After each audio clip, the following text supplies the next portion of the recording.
Hey, what is going on, Sasebo? You just heard I Spy by Kyle right here on 1575 Eagle Radio. But guess what? It is Monday. It is 7:30, and that means that it is time for CMC Morning Chat. How are you doing, Master Chief Johnson? I'm doing awesome. How about you, MC2? Oh, I'm fantastic. How was your weekend, by the way? It was great. Thank God for AFN.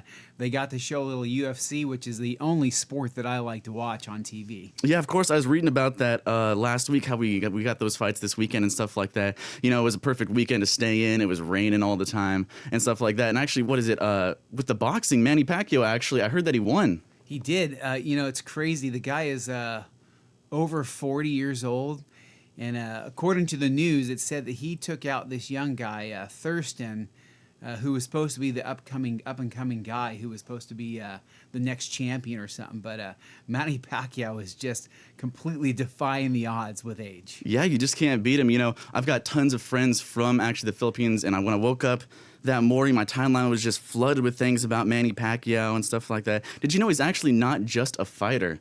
Over in the Philippines, he sings, he acts. I think I heard even that he's even like a mayor or a governor of some city over there. Yeah, he's some type of politician over there. Yeah. I'm married to a Filipina. So oh, really? I actually know. I follow Manny Pacquiao just a little bit for that reason, and that's about it. No way. Yeah, can you imagine having a mayor and it's like you know that your mayor could probably beat you in a fight? Yeah, it's crazy. And the other thing is man, the guy, he's made billions of dollars fighting, yet he still takes the time to serve his country and do other things that just make him such a great person. Mm-hmm. That's what I always hear. A ton of humility from that man. It's funny because he goes and fights these guys and he kicks their butts. And typically he invites them back to Philippines so they can come hang out and drink a beer or something like that. So, he's a really good guy. Well, that's just the Filipino culture. They're just such friendly people. Yeah, absolutely. That's why I can't wait to finally get a trip over there. But anyway, let's jump right into it. We're going to start off this segment with good order and discipline. So what do we have first, Master Chief? Hey, so, I think we got a little flow to this radio show now, and we're, it's going to go something like this. We're going to do good order and discipline. Then we're going to talk about what's going on in Big Navy, and then we'll talk about what's going on in Sasebo, if there is anything in Little Sasebo, and then we'll end with answering some ice questions. So the big things that stuck out to me this week is we talked about it's raining, and I still see sailors walking around the base in clear umbrellas. And so just so everybody's clear on this, when you're in uniform, the only umbrella you're authorized to use is a black collapsible umbrella. The next thing that's really stuck out to me is as I've driven or walked throughout the base is we've got crosswalks. I'm going to guesstimate about every 20 feet around the base, but still people continue to go ahead and jaywalk. And while it seems like it's not that big of a deal, these crosswalks are there for your safety. And so I really appreciate it if you use the crosswalks. And as always, with all these things, what I'm looking for from the community is, helping each other out. When you see somebody doing some of these things, say, hey, the crosswalk's right down the way there, and get them to help out. Or, hey, use your black collapsible umbrella. The other thing that stuck out to me is, another safety thing, but, it relates to good order and discipline, and that, when you ride your bike on base, or your skateboard, or your scooter, you need to wear a helmet, and that helmet needs to be buckled up. And it's funny that I see people put on their helmets, and they ride around the base with it unbuckled. And I have a personal story about this. My first tour in Sasebo, I had a young sailor who liked to ride his bike around without his helmet. Well, that young man fell off of his bike on his way to work in the morning, and he passed away.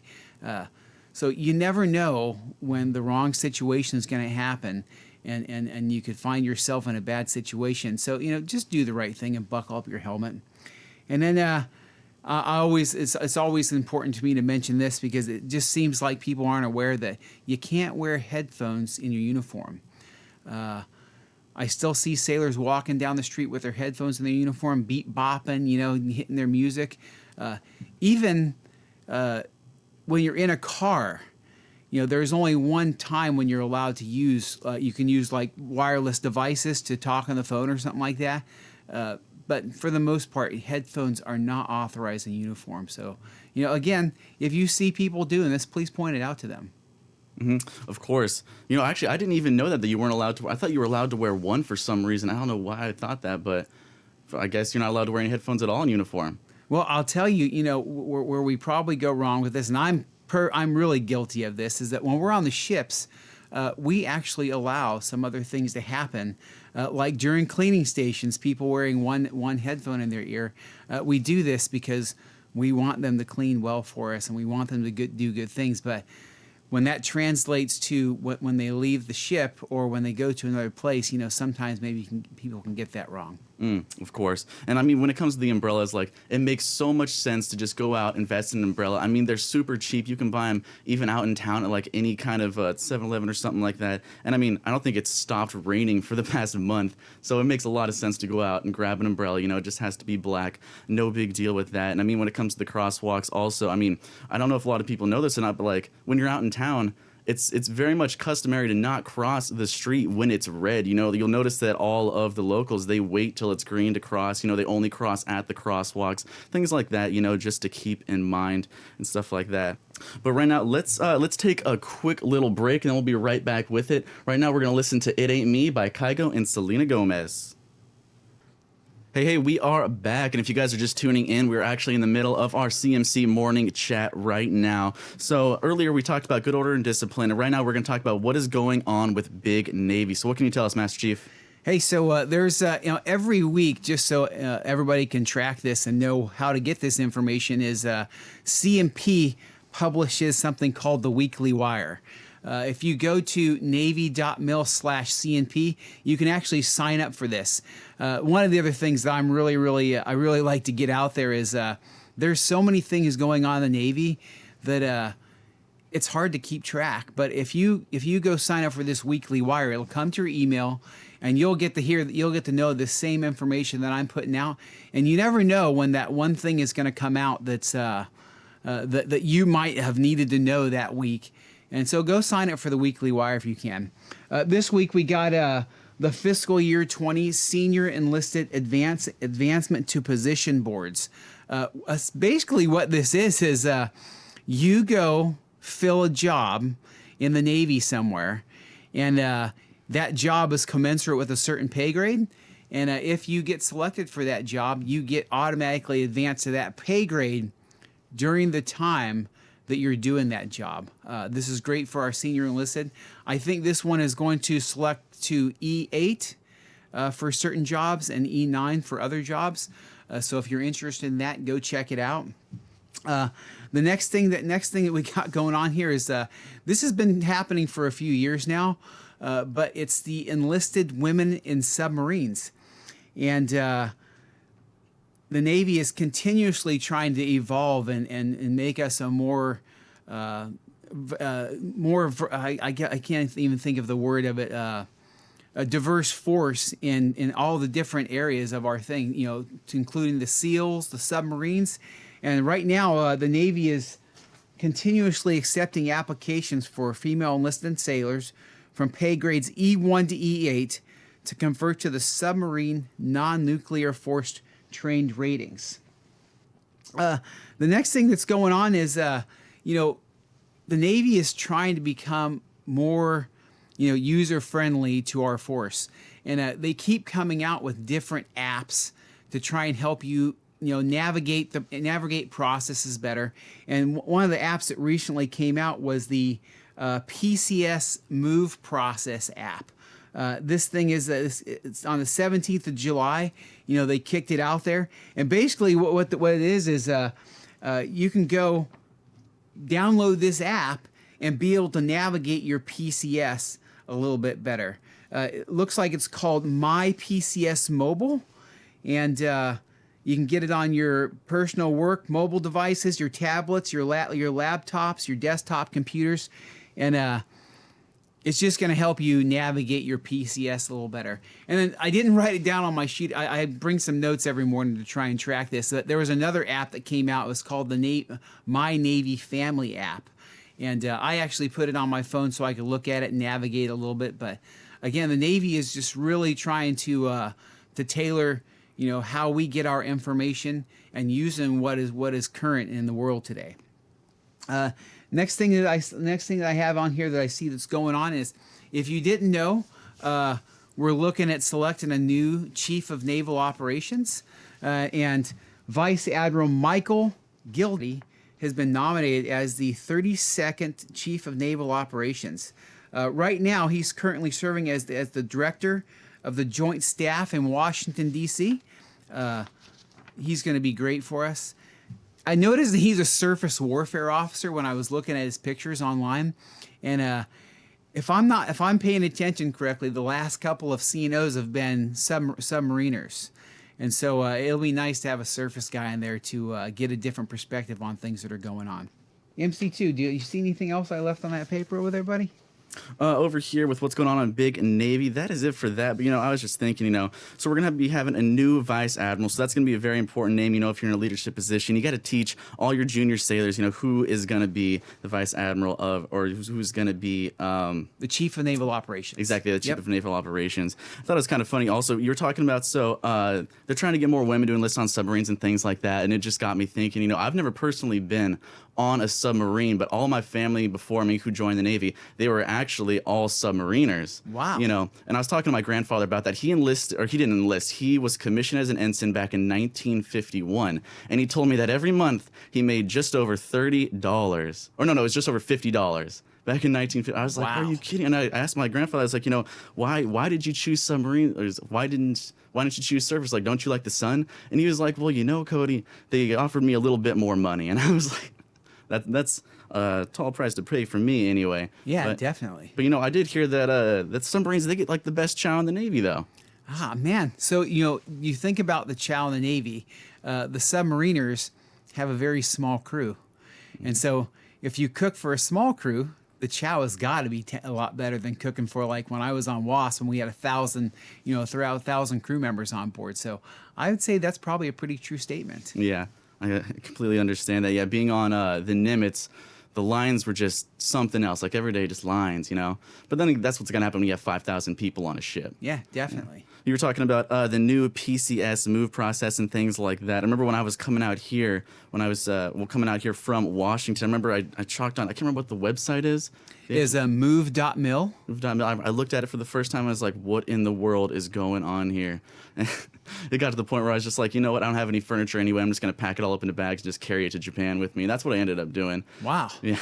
But I mean, they're going to make it, they're making it better, So that is definitely good. But hey, let's move on from Big Navy. Let's talk about what is going on locally here in Sasebo. Yeah, so our next big event in Sasebo is going to be the American Festival, which is the 31st of August through the 1st of September, and that's going to go down in Nimitz Park. That's the next big event. But I'm not sure if everybody knows this who's listening. We do have a wood and an auto hobby shop on base. And so let me just talk about that a little bit. On Saturdays from 12:30 to 13:30, the auto hobby shop does a safety class that you need to have there so you can work on your car. That class is free. And then on Thursdays from 16:30 to 1700, they do a brake and tire class that teaches you how to change your brakes and the tires to keep you safe when you're on the road. And then also on Thursdays, 1730 to 1800, they do an oil change clinic, which is about $5 per vehicle. But I'm sure that you need to bring your own oil and your filter to make sure your car is going good. On that same note, I mentioned the wood hobby shop. If you've never worked with wood before, it's pretty darn fun. And to create your own stuff and have it in your house it'll last you for years to come. And I actually have a table that I built a while ago at my house, and it's still in my house for probably the last 20 years. And so they last a long time. But anyway, the wood hobby shop, they also do a safety class that you have to get on Saturdays. That safety class is about $15 per class, and it's needed if you want to work in the shop there. And then they have open shop on Saturdays from 13 to 1800, and it's $4 per hour plus whatever type of wood that you want to buy. Additionally, on Thursday, the wood hobby shop does a lathe turning class from 17 to 1800, and then that price is determined on how much material you use. And always, AFN Sasebo is always good about talking about the movies on base, so you can always go watch a movie 7 days a week. Yeah, talking about the movies, I mean, they're crazy cheap here on base. I'm not exactly sure what it's like over in Hardy because I don't go over there a lot, but I know here on main base, they're crazy cheap. One thing that kind of threw me off, I went to go see the new Avengers movie there a little bit ago, and apparently before the movie starts, they play the national anthem, and I didn't know this, and it just completely threw me off, and everyone stood up at attention. I'm like, whoa, what's going on, Just kind of threw me off guard. So, if you do go see a movie, keep that in mind that they are going to do that before the movies. And then you were just talking about the hobby shop classes. So you touched on it, it's very important that you do go to that safety class before you try and come and do the other classes, because they're just going to turn you away. You have to go to the safety class first. Safety classes are always on the Saturday, and then the actual classes themselves are going to be on Thursdays. And then you were talking about the wood class that they got going on Thursday this month, and I was reading the flyer, and I think it's how to make some kind of like shadow box or Japanese puzzle box or something like that. And of course, wow. Yeah. And of course, the price is determined by the type of wood that you're using. And also, it's very important to remember that you do have to register prior to these classes, because they only have limited room. So they fill up easily. You need to go up. You need to sign up for that stuff. So definitely want to keep that in mind. Right now, we're just going to do another quick little break. We're going to listen to some music, then we're going to come back with your ice comments. So right now, here is Come On, Get In by KT Tunstall. Hey, what is going on, everyone? Welcome back. If you're just tuning in, we are almost here at the end of our CMC morning chat. We started off this morning by talking about good order and discipline. Then we moved to Big Navy. And then we talked about what's going on in Sasebo. And now we have our ice comments. So I'll give the floor to you, Master Chief. Hey, so I just want everybody to know, we really appreciate the ice comments. Keep them coming. The only way to get better in an organization is if we get feedback about things that are going on. Now, I do really appreciate it when people do ice comments and they give a suggestion of something we can do. But this week, the most common threads were the gym. And so I got a couple about the gym, and then one other one we'll talk about. But the first one is about the temperature and the humidity in the gym. I go in the gym every day, and I never really pay attention to this. But as soon as I got the ice comment, I started going in and checking it out, and I did notice that the humidity was a little bit higher than normal. Not sure why that is, but I went there later, and we had a team of folks in there checking humidity and trying to get after the problem. So for those of you who work out in the gym and you're like, man, it is just so hot in here, or it's so humid in here, I just want you to know that we're listening. We got people in there taking a look at the situation, and if we can get it fixed, we are going to get it fixed as soon as we possibly can for you. And then sticking with the gym, I was just telling MC2 that I go to the gym early in the morning, and this morning happened to be about 3:30, I think it was. And when you go that early, you have to use the 24-hour access, where you have to scan a little card that lets you have access. Well, we've been having some problems with that thing, and it upsets me more than anything when I get there and I can't get in. But we finally figured out what's going on with it. And so this track system that we use in there is controlled by CNIC, and sometimes by the region as well. And then what has happened is that if they do a system reboot in the middle of the night, which is a complete 12 hours difference from Sasebo, it kicks that thing offline. So we've talked to CNIC and we've talked to our region folks and told them, hey, only manually reboot our system so that we can make sure that we provide this service for our customers. So we're hoping that they're going to listen to us, and we're going to keep it going. So I'm not upset when I go to the gym in the morning, and you're not upset either. And then lastly, I got one the other day. I didn't, just so everybody knows too, most of these that I'm covering, they have not had the customer did not leave a name for us to call them back. And so the other one was about Harborview Club changing their menu and publishing it online. Well, I've talked to the folks over there, and we actually are changing the menu. And if you go to MWR Sasebo right now, you should see that the menu is there online. So you can get an idea of what you need before you come to the Harborview Club. Yeah, I think they actually recently changed it. I know because I went to the tasting, what was it, like 2 weeks ago, where they had like a bunch of new things. And I went there on, I believe, this last Friday, and I'm pretty sure the menu has already changed. So, if you don't already know, you can come on over, you can check that out. Or like Master Chief said, you can go online and you can find that menu. I think it's kind of funny you're talking about the temperature and the humidity in the gym. I go there almost every day, and I always think, it's kind of cold in here, but I naturally like to keep it really warm. I like to sweat when I'm working out. Things like that. But it's great. We got a lot of people talking about the gym. At least we know that everyone out there is taking advantage of that great fitness complex that we have out there and staying fit. But anyway, Master Chief, so we are almost to the top of the hour. Do you have any last remarks you'd like to say? Nope. I just hope that everybody has a great week. My philosophy on everything is, it's going to be as good as you make it. So make it good. Go out there and make a difference in people's lives. And as I always say, please try and help somebody. Help somebody out if you have the ability to do that. Absolutely. Thank you very much. So, hey, everyone, that was Master Chief Johnson with our CMC morning chat. This is going to be happening every Monday starting at 7:30 till 8. So definitely tune in for that. If you weren't able to catch the whole show and you want to, don't worry. We're going to be publishing a recording of it on AFN Sasebo later on today. But right now, here, taking us to the top of the hour, here is What I Like About You by 5 Seconds of Summer.